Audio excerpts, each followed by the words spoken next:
അപ്പോൾ ഫസ്റ്റ് തന്നെ എല്ലാവർക്കും എൻ്റെ ഹാപ്പി ഇൻഡിപെൻഡൻസ് ഡേ. അപ്പം നമുക്ക് ഇൻഡിപെൻഡൻസ് ഡേ ആയിട്ട് കോളേജിൽ പരിപാടി ഉണ്ട് കേട്ടോ. അപ്പോൾ നമ്മൾ വെള്ളമൊക്കെ ഇട്ട് കോളേജിലോട്ട് പോകണം. വലിയ പരിപാടിയൊന്നും ഇല്ല കേട്ടോ, ചെറിയൊരു പരിപാടി, എല്ലാ വർഷത്തെ പോലെ ചെറിയൊരു പരിപാടി. നമ്മൾ കോളേജിൽ വന്നപ്പോൾ അവിടെ എല്ലാം ചേച്ചിമാരെയൊക്കെ ഒരുക്കി നല്ല ഭംഗിയായിട്ട് വെച്ചിട്ടുണ്ടായിരുന്നു. നമ്മൾ ചെന്ന് കുറച്ച് കഴിഞ്ഞിട്ടാണ് കേട്ടോ പരിപാടിയൊക്കെ തുടങ്ങിയത്. പിന്നെ പ്രെയർ അങ്ങനെ കുറേ പ്രസംഗമൊക്കെ ഉണ്ടായിരുന്നു, അതൊക്കെ കഴിഞ്ഞിട്ടുണ്ടായിരുന്നു കേട്ടോ. പിന്നെ നമ്മൾ മെയിനായിട്ട് വന്നത് ലഡു ഉണ്ടെന്ന് പറഞ്ഞാൽ അത് കഴിക്കാൻ വേണ്ടിയിട്ടാണ് കേട്ടോ. പിന്നെ നമ്മൾ കുറേ നേരം ഇങ്ങനെ വെയിറ്റ് ചെയ്തിട്ടുണ്ടായിരുന്നു. പിന്നെ ദാണ്ട് കൊടിയൊക്കെ ഉയർത്താനായിട്ട് നമ്മൾ സൗമ്യ മാം ഒക്കെ വന്നിട്ടുണ്ടായിരുന്നു. നമ്മൾ പ്രിൻസിപ്പളാണ് കേട്ടോ. പിന്നെ കൊടിയൊക്കെ ഉയർത്തി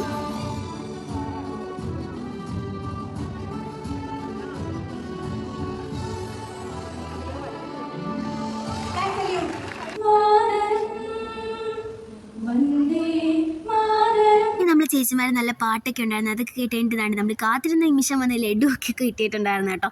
അതൊക്കെ കിട്ടിക്കഴിഞ്ഞ് നമ്മൾ നേരെ ഹോസ്റ്റലിലേക്ക് വന്ന സമയമില്ല, നമുക്ക് ഇൻഡിപെൻഡൻസ് ഡേ ലീവില്ല, ഡ്യൂട്ടി ഉണ്ട്. അപ്പോൾ ഡ്യൂട്ടിക്ക് വേണം. അപ്പോൾ അത്രയുള്ളൂ, ബൈ.